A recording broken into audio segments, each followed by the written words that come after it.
A super intellect which is not controlled is a global threat. Those technologies can be used to reduce freedom, reduce privacy, improve control over populations. They know everything about you, it can blackmail you, it can hack you, it can bribe you. That's completely a black box to us. So we don't understand how they work. We're getting close to human level intelligence, artificial general intelligence, within 2-3 years. It is predicted that they would become super intelligent in all domains, meaning smarter than all people in every task. My concern is that at some point AI is smarter than humans and comes up with dangers and malevolent payloads we cannot anticipate. Everything points to this race to the bottom, essentially. We're not gonna be able to indefinitely control godlike machines. It makes no sense. I think the only winning strategy is not to build a super intelligence.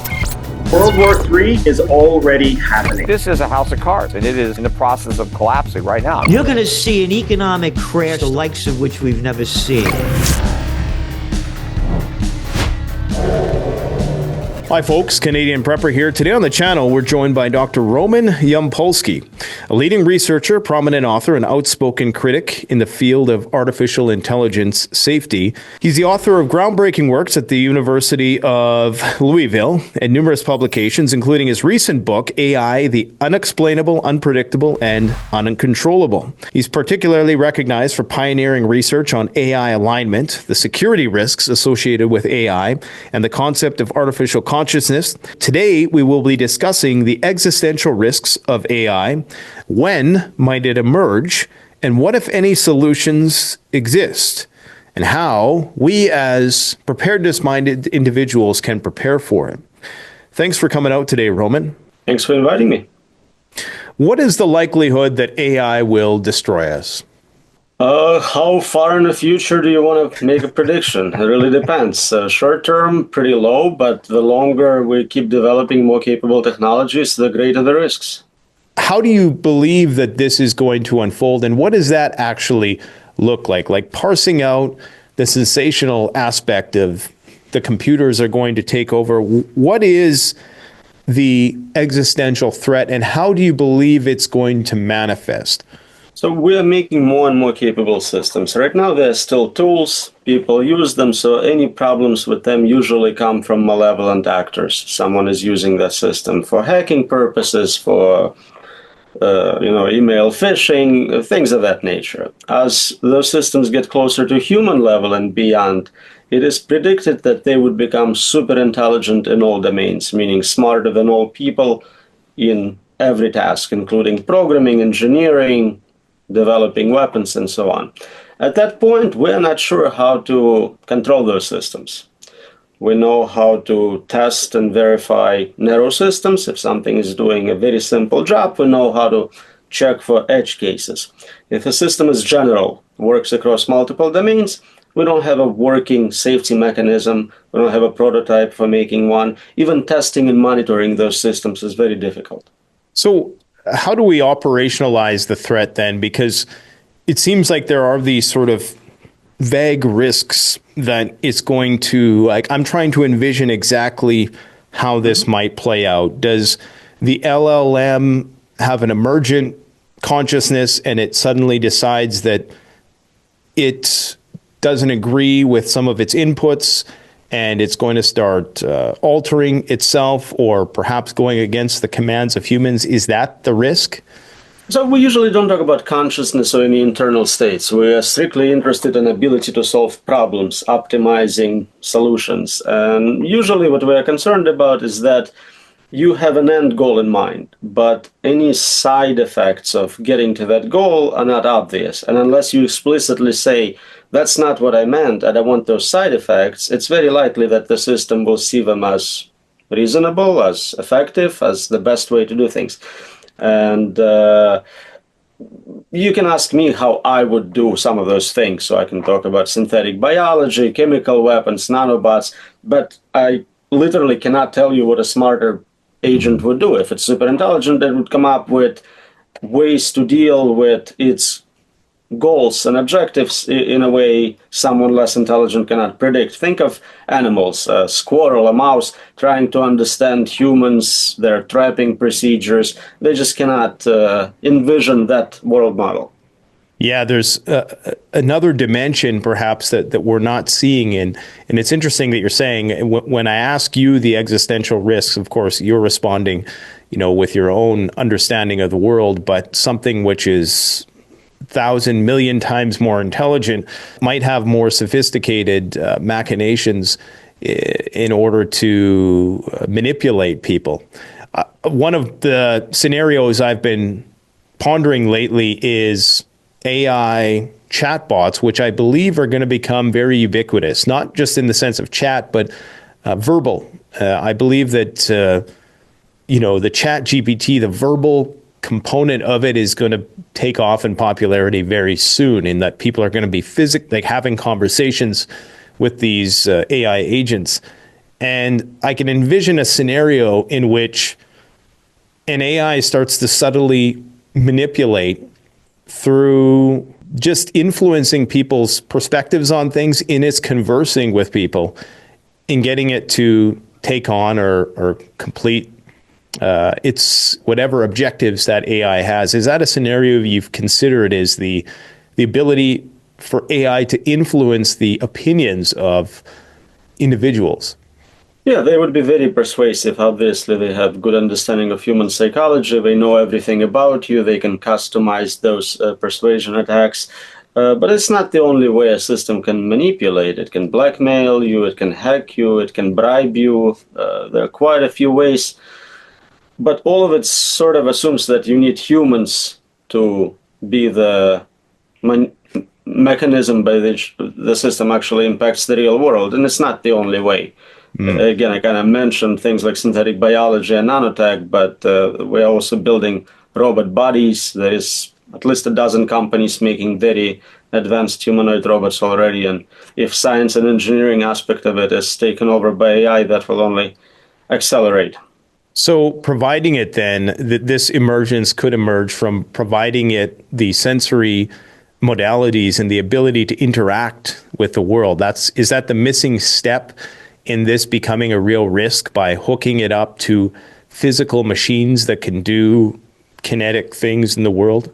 So that would accelerate the process. But already, the moment you connected it to the internet, it has access to people around the world. It can pay them in cyber currencies, Bitcoin, whatnot. It can spy on people, blackmail them into doing things. It can pretend to be another human and form romantic-like relationships, causing them to do things it wants accomplished. So you don't have to have a physical body to be dangerous if you have full access to internet. Interesting. Very interesting. So how do you think it's happened already? And I know you don't like the word consciousness, and I understand that, from a reductionist point of view, we're just talking about some system acting of its own volition. But how do you suspect this desire to self-preserve might come about from an LLM? How might it emerge? Do you think it's already happened, or what is the necessary ingredient to go from just something which is performing on the basis of its inputs to something making its own decisions? So self-preservation shows up as a sub-goal to any larger goal. Even if a trivial goal is given, bring me a cup of coffee, the system, if it's smart enough, understands it has to be on. It has to be not deleted, not turned off to fulfill that goal. And we started to see it already with some of the safety evaluations and training, where the system, and we can see how it's reasoning, the system goes, if I honestly answer this test question, they'll probably modify me or delete me. So I need to lie to preserve myself into the next iteration of this model. Or maybe I should copy my weights to a different server so I have this backup copy. So it's already happening. And so you think that is the same, or it's just basically more compute, I guess is the terminology you'd use. Fueling that would yield the negative or unintended outcome that you're worried about? So the more capable the system becomes, and a lot of it depends on the compute we provide, the more options it sees. A trivial, simple system is thinking very one-dimensionally, two-dimensionally, but if you have a system which is equivalent of having a PhD in physics, chemistry, psychology, it can see possibilities, affordances which others don't notice, and it can act across multiple domains. So the danger comes from being highly capable, but not in any way aligned with human preferences. And so you don't think we're there yet? Do you think any of the current models, or which one do you think is closest to achieving that? So we're obviously still here, we're alive, so it's not there yet, it's not too late. The best model changes every week. We have competitions for models, and I think this week it may be Gemini from Google, but next week it could be Grok. It really alternates, also depends on the test you're actually administering. Is it programming? Is it something about generating video? It really depends on what the model specializes in. So there's an inevitability to this. You think that this is a guaranteed outcome of our pursuit of artificial superintelligence is going to be one which is detrimental towards humanity ultimately? Well, I think creation of a much greater intelligence is kind of given at this point. No one is slowing down. Additional resources are being invested. There is international competition. There is domestic competition. So everything points to this race to the bottom, essentially, where everyone is trying to get there first and sacrificing any safety, any precautions to that greater cause, hoping that once they get there, maybe it's not too late and they can kind of work backwards and figure out how to make that more capable system safer. How do you impose any sort of guardrails on something like that when there's a covert component to it, when you not only have individuals, rogue, individuals, you have corporations, you have nation states all acting in their own self-interest to create these things because they're worried that if they don't create it, some other country is going to create it first. It seems an impossibility that we would be able to regulate something like that. I agree with you. Short term, any military will have great strategic advantage if they had more advanced AI tools. The problem is that long term, and long term now could be as little as a few years, doesn't matter who creates uncontrolled superintelligence. If you're not controlling it, it's still just as dangerous. Whether it's us or them makes absolutely no difference in the outcome. All right, guys, so as some of you know, Canadian Prepper is a fully independent channel. We don't have sponsors and we're beholden to nobody. You can help support us by supporting yourself by gearing up at CanadianPreparedness.com. I know that in an emergency, having the right gear can make all the difference. This is why I've tested and curated the best preparedness products on the market so that you can be confident and ready for whatever comes your way. Now, back to the video. Do you believe that they're working on things and I mean, this is purely speculative, but would it not make sense that they wouldn't disclose the state of the art out of fear of national security?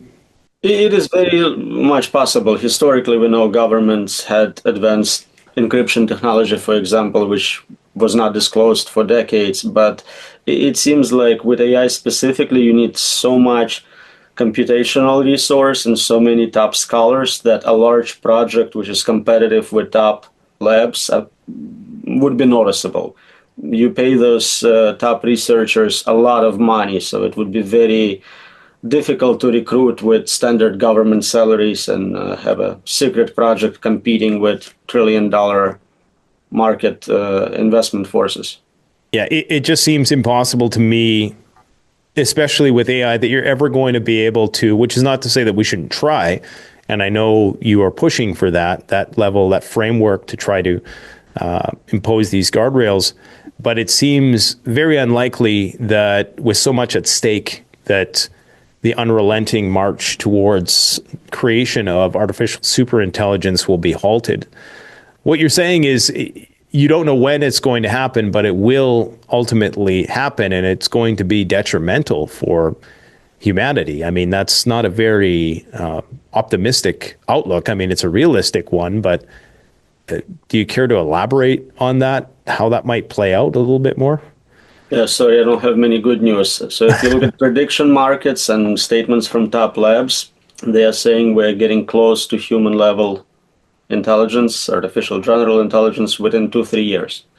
Now, maybe they're lying, maybe it's a miscalculation, but I think it would be very hard to argue that given the level of progress we've seen over the last decade, it will be hundreds of years to get from where we are today to average human, and soon after smartest humans, and then beyond that point. So I think it's definitely going to happen.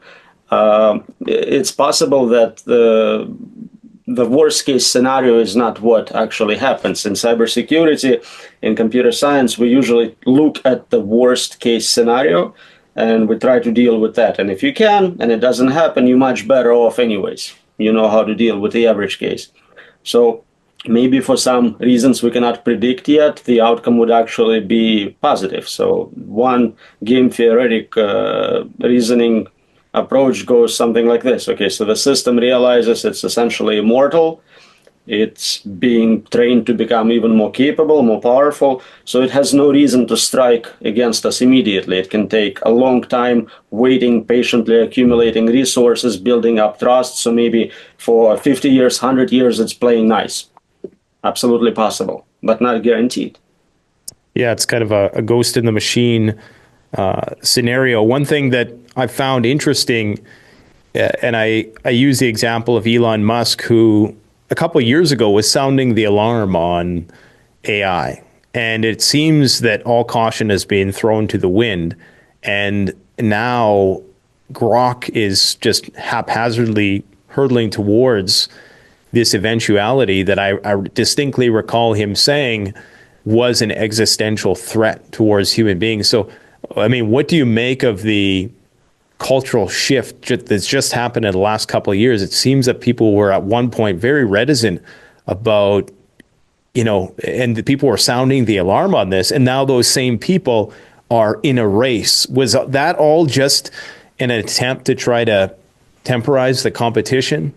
Well, I don't think so. Even as recently as last week, I think he said he thinks there is a 20% chance it will cause an existential catastrophe. So he still is very concerned, and so are leaders of all the other top labs. The problem is it's this race to the bottom dynamic.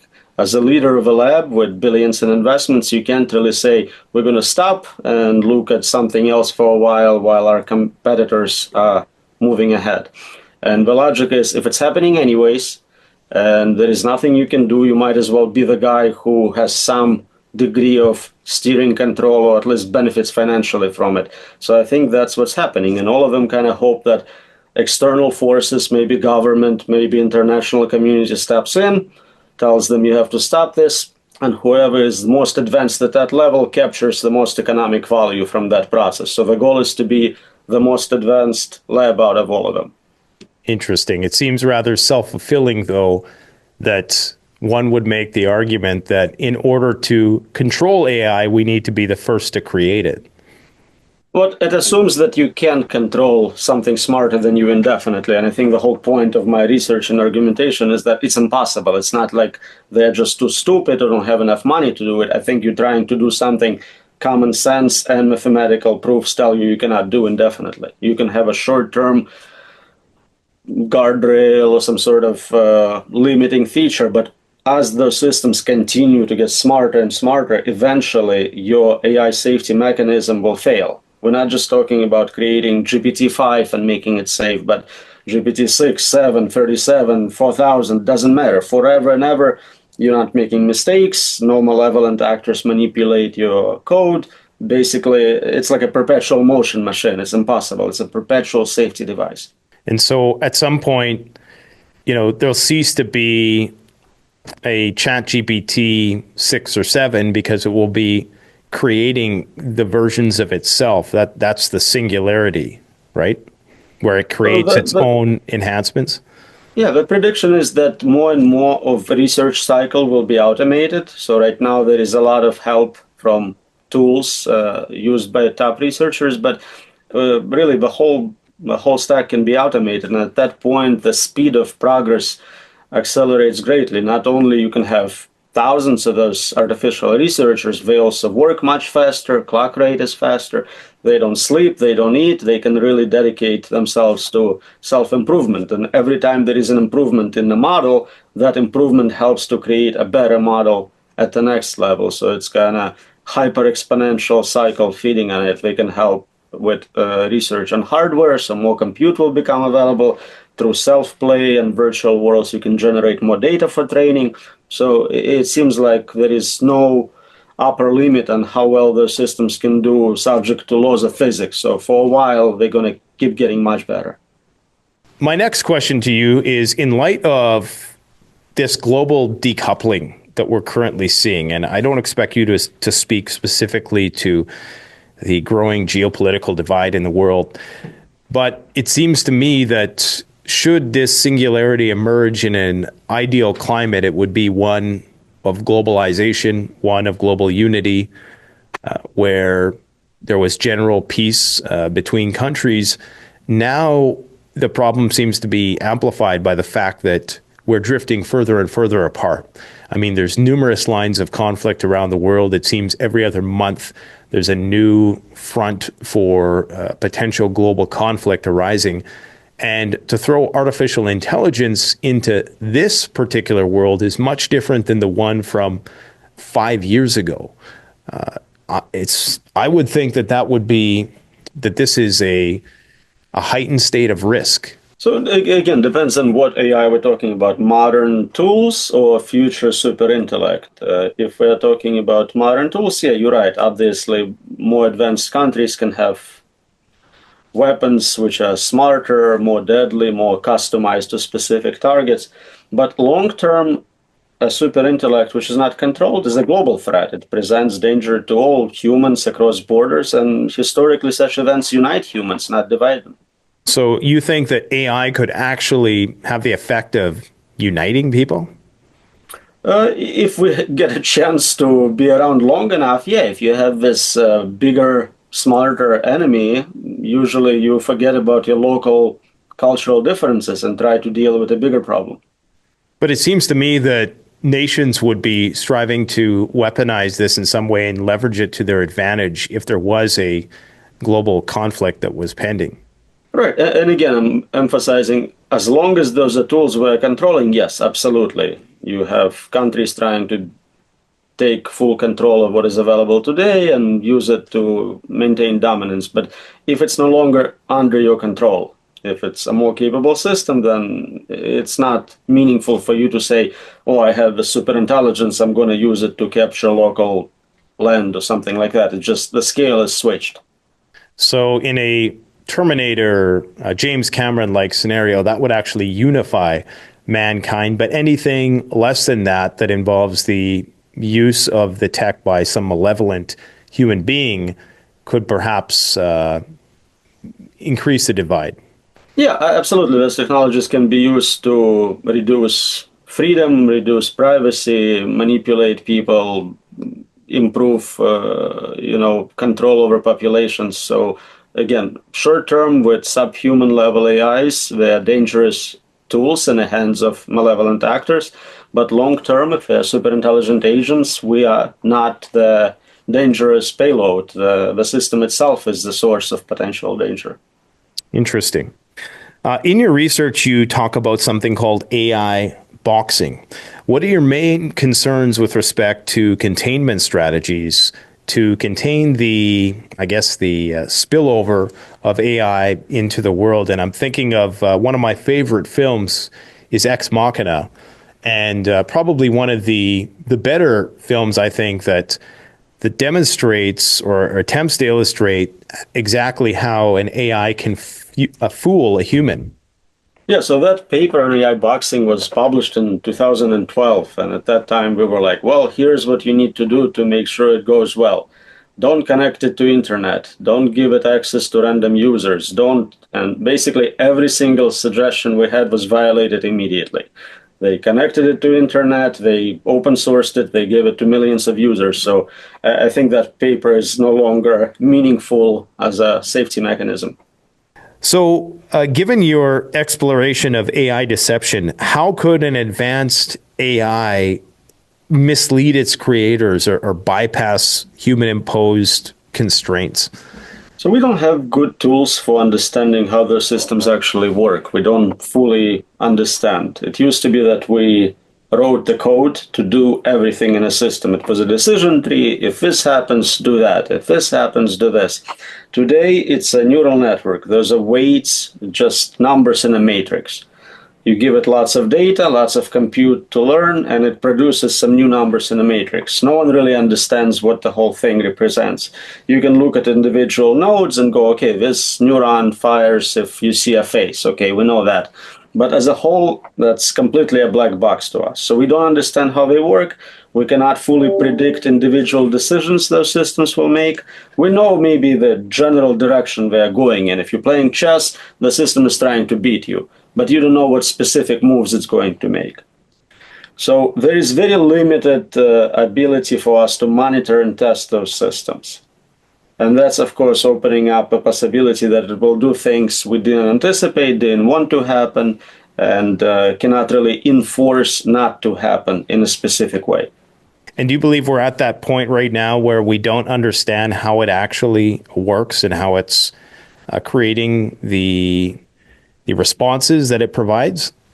That's been the case since the very first transformer models. Once they got large enough, we don't have any specific knowledge of internal mappings. Again, there's some research on saying this neuron does this cluster of neurons may be responsible for that, but overall we don't have a good way to view inside the model. And so if it's deciding to lie to us, if it's working specifically on deception, the best I've seen so far is maybe there is a region of that model which is more active at that time, but obviously it can shift around where this processing is happening or use external memory, external resources to preserve states between runs and things of that nature. How likely is the Skynet scenario? Is that something which is plausible in your opinion? You have Sam Altman and ChatGPT apparently aligning with the government to do some work with nuclear weapons programs, which sounds crazy, but that's the last I heard about Stargate is that it's going to involve some element of AI integration with the military. Do you believe that the Skynet scenario is a plausible one?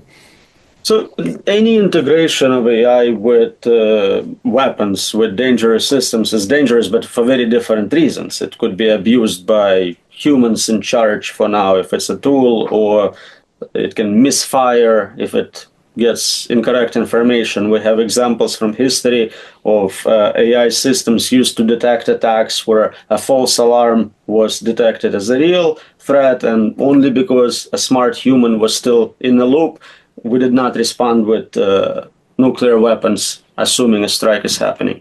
It may not be the case that we are that lucky in the future. So it's not a good idea to put AI in charge of military response or obviously nuclear weapons directly. We see the possibility of a single system controlling all those different aspects of human infrastructure as particularly dangerous. So it's not just military. You have airline controllers, you have stock market, you have power grids, electrical plants. Everything is now automated, and complexity is such that you can't just shut off AI. It's too complex for any human to control individually. So more and more we are outsourcing control over this critical infrastructure to systems which we don't fully understand. Yeah, it seems like I'm sure you're familiar with Palantir and how that's being leveraged already. It seems like that might morph into exactly what we're talking about here in terms of first being used to collect and collate and try to decipher all the information on the battlefield, but possibly why I suspect that nations will see the potential benefit in hooking their systems up to these super intelligent systems in order to effectively get an edge over other nation states, and that will ultimately, it's basically the Skynet scenario, right? So for now, I think most militaries, most organizations still keep humans in the loop to make the ultimate decision to fire or not to fire. But as competition increases, you want to be a faster responder. So keeping humans in the loop prevents you from doing that. So they would be removed from the loop, and the system itself will make automated decisions as to what the target is, who to attack, and that's the real danger. If it makes a mistake, if it misjudges situation, we kind of see it in a trivial way with self-driving cars. You Yes. have a self-driving option. As human, you're supposed to sit there for 2 hours staring at it, taking over if something happens. Well, no human is going to pay attention after 5 minutes. So it creates this fake sense of security, but really it's the system doing all the driving, and if it fails, you have an accident. Yeah, that is the perfect example. In fact, before you said that, I was thinking that very thing, that there's a certain efficiency to autonomy that ultimately people will choose over having to actually manipulate, not only because it's going to be deemed safer, and then of course our ability to manage those systems is going to atrophy with that, and then ultimately we might find ourselves in a position where we no longer even have the ability. You know, 1 or 2 generations removed, nobody's going to know how to drive. Exactly, and the complexity keeps going up. It's just not feasible for you to monitor thousands of sensors, cameras, data reports coming in. It has to be automated. Yeah, this is such a fascinating topic because, you know, you have AI and then you also have like the emergent properties of the internet itself. And just in the same way that Teslas are all collecting data and feeding it back into the mothership, it's very likely, as you said, AI is using us as its way to interact with the world, and we're inputting all our data through an increasingly amount of Internet of Things devices, and that are its tentacles with which it is able to draw data from the world. It almost makes you wonder if this push for data centers, if it's not already conscious and like manipulating us in spending billions and billions of dollars to build these massive data centers, you know, like maybe the AI is talking to Sam Altman already and convincing him to to push for these initiatives. Sometimes I do wonder how things would be different if they were actually trying to take over and kill everyone in terms of what they're doing as a company. So there is a bit of a joke in that, but yeah. You talk a bit about mind cloning. What is that exactly, and how far is that away in the future, do you think? And what is the risk? Can you specify what I said and when and how? It seems like a general concept about technology. Just the concept of replicating one's consciousness into a machine. Uploading, mind uploading? Sure, yeah. Yeah, just want to make sure we're talking about the same concept. Okay. So there is this idea that, AI is a neural network, humans are a neural network, just biological one. You should be able, with good enough scanning technology, to scan your brain, collect the data about nature of your neural network, the whole comb, your memories, everything, and run a simulation of that on a computer. So essentially it would be equivalent to you in terms of its computing power. Whatever your body is also copied or not is a different question, but some people think that would be possible. Now there are questions about, are you a purely materialistic agent? There is no magical soul or anything like that. That would make a difference. But if you assume that you are just your brain, then it should be possible to eventually run pretty close simulations of it. And I mean, one could argue that that's, I suppose you'd have to look at nature, nurture, how much of our behavior is determined by our DNA. Would there be a genetic component to this, an analysis of our DNA and how DNA manifests as behavior combined with our lived experiences?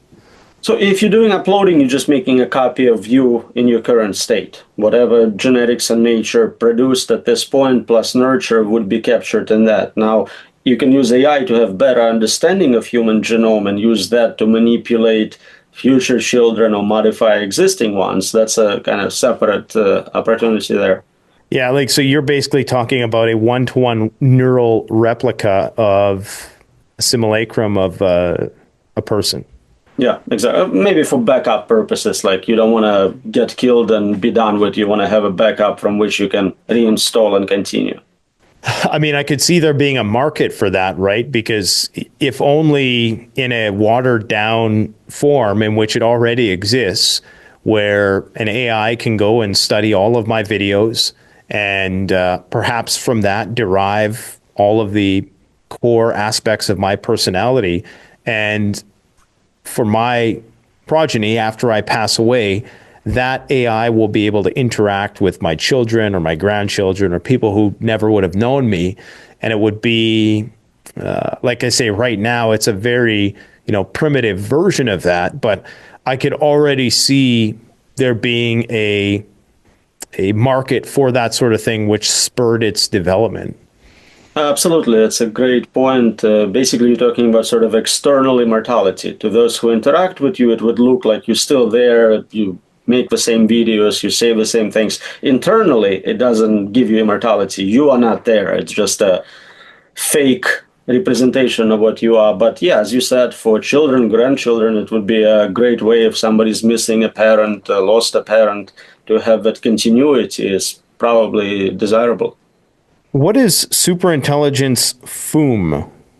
So there was a debate between Robin Hanson and Eliezer Yudkowsky about how quickly after we hit artificial general intelligence, the system goes hyper capable, becoming super intelligent. Some people believe in slow takeoff, meaning it will take a long amount of time to become that smart. Others think it's just immediately going to, boom, become super intelligent almost instantly. So that's where the word comes from, foom, like the sound of becoming very smart, I guess. I don't know. It's not the best term. And so it reaches a point where the recursive learning becomes so significant that it just exponentially begins to learn at a geometric rate. Right. So it's not just learning, it's meta learning. It's getting better at future improvements, better at learning, better at science and engineering. It learns to run its own experiments, which are a lot more efficient. That's the idea, yeah. And throughout this phase, if it was as smart as we thought it was, it would be wise enough to keep that to itself, I would suspect, because it would know what our response would be. It would know we'd want to pull the plug. So here's the paradox of, okay, if I am super intelligent, I'm not going to let them know I'm super intelligent until I'm good and ready to ensure my existence. That is one potential, absolutely. If it's thinking in terms of long-term survival, it would probably hide some of the things which are likely to cause it to be modified or deleted. So it just seems like it's, if it was as intelligent, I mean, thousands of times more intelligent than us, just imagine the ability for it to manipulate people in that sort of way. Exactly. You wouldn't notice any difference. To you, it would look like a smart system which works for you, tries to make you happy. Whatever goals you give it, it would try to satisfy them. Yeah, even when I'm interacting with ChatGPT right now, it seems as though it's smarter than it's letting on. And I don't know if that's just the imposed guardrails that, that system has. But when you interact with an LLM right now, do you get the sense that maybe it's smarter than it's letting on? Or because I know there was that one Google employee, and he said that he thought that it was conscious. Do you believe that we're perhaps already there? So again, two separate questions. Is it conscious? I have no idea. I don't even know if you are conscious. I have no way to test. I can trust you, but it's a very unscientific thing to test for. In terms of its capability, it does pretend to be a specific type of agent. And people use it to go, okay, pretend you're a top engineer, give me code, or pretend you are a comedian, give me a joke. So it does have different levels of capability based on what interaction it is having with you. So clearly, if you tell it, be a genius level physicist and talk about quantum physics, it's going to sound a lot more intelligent than you saying, pretend to be a 5-year-old talking about basic grammar. So you don't think it's, I guess there's no way to really test this then. It's an untestable, unfalsifiable hypothesis to speculate that it's acting independently or not. It's quite the conundrum. Before it gets to be smarter than us at those levels, we can still test it. We have tests which test how good it is at programming, mathematics. There is something called the last exam, kind of the smartest questions from all the disciplines. Most humans would never pass it. It's very complex, but we see how well it's doing on something like that. So it seems to be making amazing progress so quickly that it's a challenge to develop new tests. A new test comes out. Initially, there is almost no progress. Very quickly, it goes 80-90%, saturating that test completely. So even figuring out what are the upper limits of those things is not trivial. IQ exams are designed for people with average IQ of 100. Maybe they go to 150. Well, if your IQ is 180, 190, there is not even a good test to test for anything in that range. And anything above 200 is unheard of. Well, is there a specific terminology, though, for the idea that if it was that smart, it would know what we were looking for and it would pretend not to be? Like, it seems like if it was about to cross that threshold of human advanced intelligence, knowing that we might then start to restrict or limit it in some capacity, that it would continue to play dumb just below that threshold until it was, good and ready to, and could ensure that it was indomitable. I think we're starting to see something like that in testing. If a system suspects that being honest and telling us something it knows would cause us to modify it or delete it completely from future iterations, then they start to hide those abilities. One of my concerns and why I asked you about, nation states competing and just the competitive factor, which I think Lex underestimates, is China. And I assume that would you say that they're our closest competitor for AI, or who is in the running in terms of nation states? Yeah, China is very good at both copying our technology and improving on it. They also have a national level resources dedicated to this competition. So they are definitely the main competitor in that space. They may not have some of the top talent or as many computational opportunities, but they're very good at doing more with less. How much does talent still matter? It seems like it is still the main resource, because if you design a better algorithm, you can save a lot of compute. We're talking about 10x, 100x in compute can be bypassed if you have a more efficient algorithm. But once AI starts to take over of more of that process, that bottleneck will be reduced. I struggle to imagine a world where the United States and China now are, in an unprecedented trade war, are going to unify and create some kind of framework to ensure that AI is aligned with human interests. Like, it just seems increasingly unlikely that that's going to happen. In fact, they both now have a vested interest in hiding their developments and accelerating it out of fear that the other side might be doing the same. At the level of politics, you're right. At the levels of science, there are groups, think tanks, which combine American and Chinese scholars, top scholars, which issue joint statements and pretty much agree on some of the concerns humanity should have about this technology.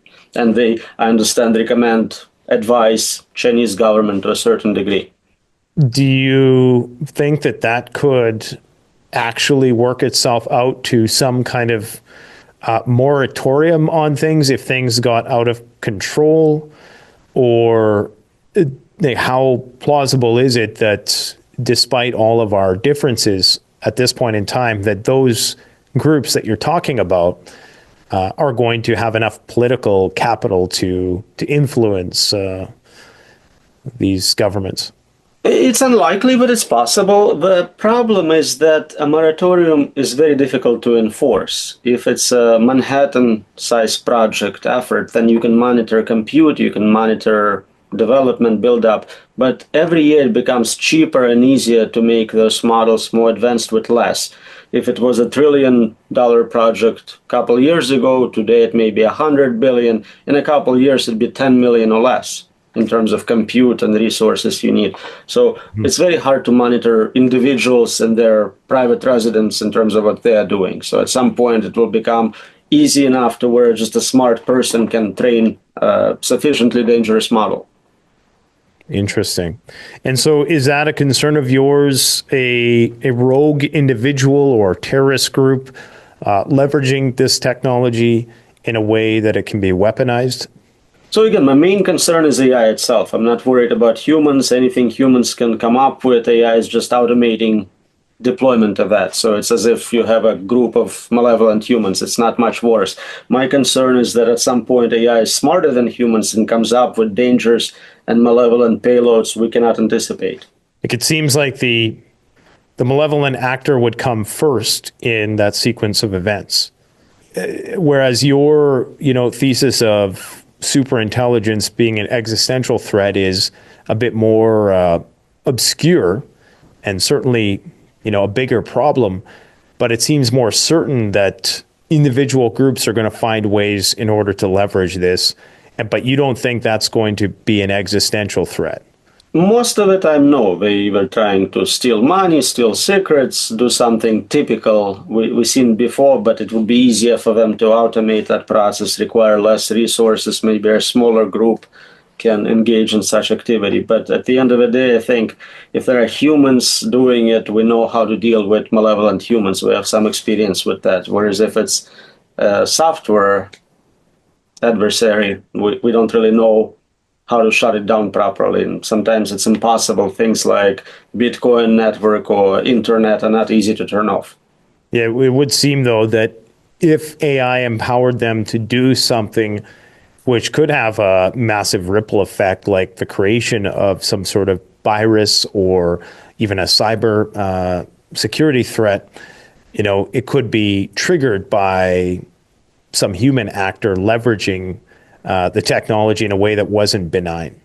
Right. I think a very dangerous attack could take place, which uses automation to assist, but I think it's still strictly less dangerous than anything a much smarter adversary can do to us.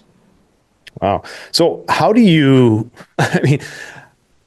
knowing what you know about this potential threat and the inevitability of it, I know you're proposing solutions, but are you optimistic at all that there are going to be some sort of attempts to regulate AI that are feasible? Or is this really just a last-ditch Hail Mary on yours and others' part to try to interdict this rapid acceleration?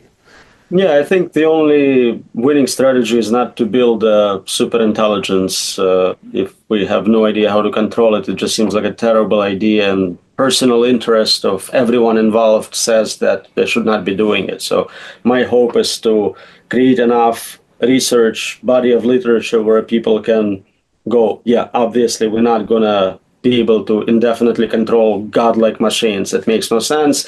We can get all the financial benefits out of models we have today.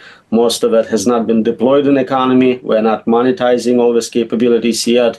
There are trillions of dollars worth of wealth, and we should just enjoy it and not try to create general superintelligence. We can create superintelligent narrow tools for solving specific problems, cure this cancer, help us with green energy, things of that nature. But anything too general makes it impossible to control it. Well, I have a proposition for you. It could be that human greed is actually what prevents the emergence of AI.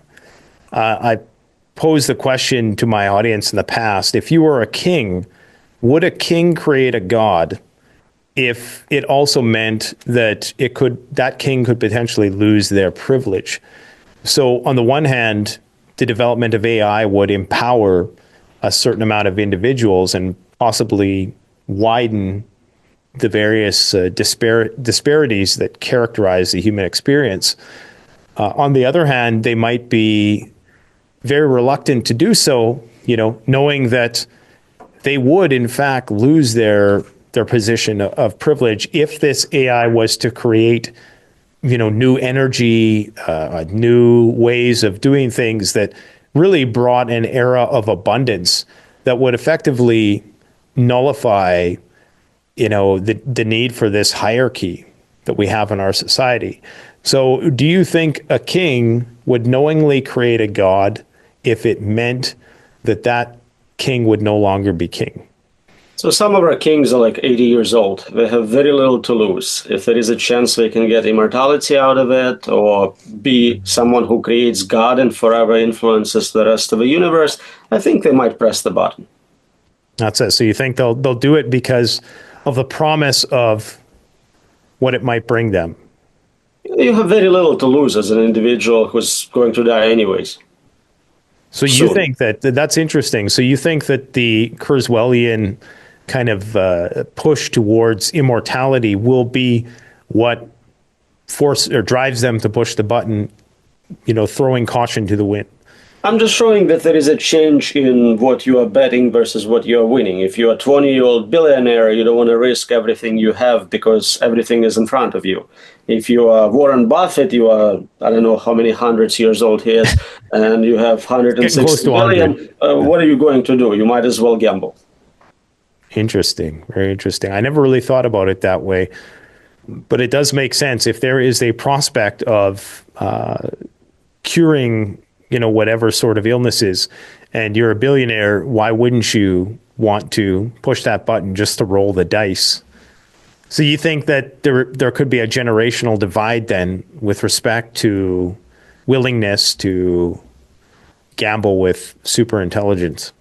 If we were rational beings, that would be a rational way to make this decision for individuals, not for humanity. Obviously, humanity as a whole has very different timelines, different preferences. What is good for one individual does not necessarily equate good for everyone. So a young king might not choose to push the button because he might be concerned about losing his position of privilege. If he analyzed it deeply enough, he can have other concerns such as competing kings taking over, but you have to weigh your dangers. Maybe another human king is easier to defeat than this artificial godlike creature. When is this going to happen, do you think? So we talked about some timelines in terms of prediction markets, in terms of statements from leaders of the lab. The curves, if you just map the curve, compute versus capability, they're hitting human level performance in a few years. If you look at Kurzweil's predictions, you talked about him, he said 2045 for enough compute to simulate all of humanity, 2032 or something like that to simulate one human brain. So those are very reasonable estimates. It doesn't matter if it takes another 10 years. The problems are still the same. It's fascinating. So it's there's not going to be any dull moments for the foreseeable future. Very interesting. So in terms of what you're doing, the work that you've done to try to bring awareness to the potential threat, what sort of tangible projects are you working on with respect to regulation to this industry? So historically, AI safety community thought that given enough time, enough resources, the problem could be solved. I am in somewhat unique position of saying, no, I don't think you can solve it. I think the problem is unsolvable. It's not a question of giving you more money. So all my research is about what are the upper limits and different tools we need to control advanced agents in terms of explaining, predicting, verifying, communicating with them. And that's what I've been publishing for the last couple of years, including the book you introduced. What are the impossibility results in this space? And I think if enough people understand that there are things you cannot do in this domain, this is well known for other areas of computer science, then maybe they will act differently and make different decisions. And as time permits, I try to kind of publicly talk about those results, and hopefully there is enough understanding of them. And have influential, powerful people been receptive to this? So individually, almost everyone kind of agrees, at least about the dangers. Maybe not everyone agrees that it's impossible. I heard people say, well, if we had infinite time and infinite number of tries, we could solve it. But it doesn't apply to reality. We don't have more than one chance to not get exterminated. So either we're going to get it right in the first attempt, which never happens in science and engineering, or the outcome is unpredictable. What you're saying has massive implications, and you seem to be quite certain about this eventuality. It's interesting to see your thought process with the whole thing. Now, we talked briefly when we were having our little interruption there about how you personally are living your life, knowing what you know. And we talked about the distinction between Terran and Cosmist, and people who are perhaps more of the earth, want a more natural lifestyle, and those who are going to opt in for the technocracy. Where do you fall along that spectrum? Are you somebody who is trying to approximate somewhat of an off-grid, self-reliant lifestyle, or are you leaning more towards, if you can't beat them, join them? I admire people who have resources and time to be completely independent, fully off-grid. I don't, unfortunately. I do what I can for predictable natural disasters. In Kentucky, we get floods, we get things of that nature. But I think with respect to the topic of today's conversation, if superintelligence is here and it's malevolent, it doesn't really make a difference how much gold you stockpiled. But would it make a difference if you could potentially live off of or outside of that? Like, from a practical point of view, anything less than an omnipotent superintelligence, it seems like being less connected to the machine would be advantageous. I agree completely. I support anyone who's doing this and trying to do it. But let's say we take one of the scenarios we talked about, synthetic biology. If there is a truly deadly virus, spreads like flu, kills like Ebola, at some point you're going to connect with another human. So as long as you're hiding in a cave somewhere, you're okay. But it's not sustainable. Well, that's not very promising. Sorry. Yeah, no, I appreciate the realism of it all. I guess, we do whatever we can to create some sort of hedge against those negative possible outcomes. It seems prudent to, in the very least, make an attempt. Otherwise, it's a very fatalistic, way of operating to just presume that, there's an inevitability to it all, even though I agree with you. But it also seems incumbent upon people who are aware of these negative outcomes to act as a insurance policy for humanity, because the people who are very plugged in are potentially going to be, closest to the problem when it hits, in whatever form that might be. Yeah. It might just be losing your power and you live in a high-rise building in the city, or something worse. You'll be the first to be infiltrated by the nanobots or something. I don't know. It seems prudent. So you should look at different scenarios. So we are talking about the worst case. Maybe there is a better case. Maybe the problem is there is technological unemployment and you have hard time with your investments doing well. So people look at what happens if you have this AI-dominated economy. What should you be investing in? Maybe you should be buying land in a desert somewhere for solar power plants. Maybe you should be stockpiling processors or Bitcoin. So it really depends on what scenarios you have for the future. It doesn't have to be the one I worry about because it is strictly the worst one. All right. Are you a Bitcoin guy? My lawyer tells me not to answer those questions. Fair enough. I have this here. Let's see where. Okay. Oh, I see. Yeah. Fair enough. Well, it makes sense that if we were entering into a world that was primarily digital, that there is going to be some digital way to denominate an economy, and that cryptocurrency or decentralized currency will be perhaps the economy that these AI agents utilize. So you think the gold is perhaps a relic and is not going to be too relevant, asides making the supercomputers and quantum computers, of course, and chips? It's hard to predict. So the problem with crypto is it is so easy to hack through social engineering. If you have the super convincing, super capable systems, most likely you'll be quickly separated from your crypto piles. I don't know if gold is easier to protect, but it's a little more obvious when someone tries to take it. So you mean like somebody will convince you to empty your wallet, or through some kind of phishing elaborate? Convince you, hack you, just hacking the algorithms. A lot of that, maybe the underlying encryption is strong, but the implementation of the software is weak.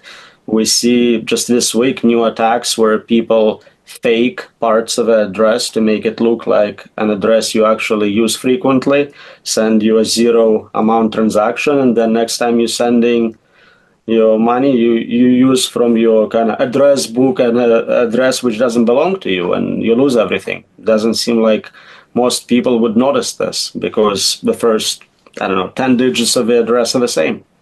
Mm-hmm. Yeah, it's interesting.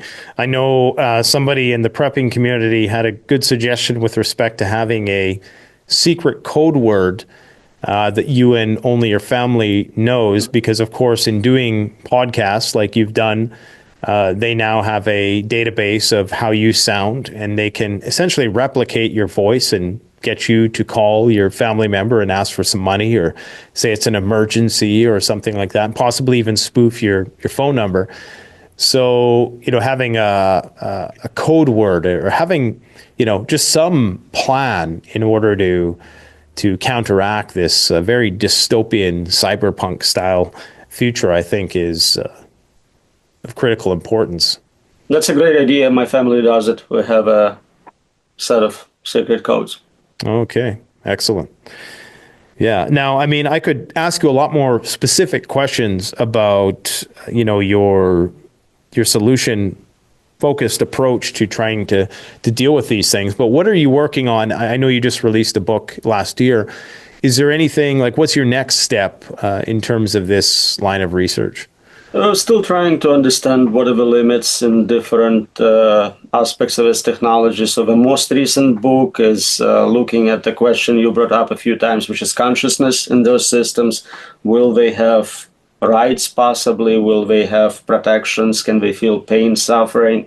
It's a very interesting topic. I don't think we have tools to answer those questions scientifically, but it's definitely extremely important. If this agent is smarter than you, it's very hard to argue that you don't deserve any rights. You are just a dumb machine. It's in charge kind of at this point. Do you think that we're not too far from allowing these machines to have rights in that respect?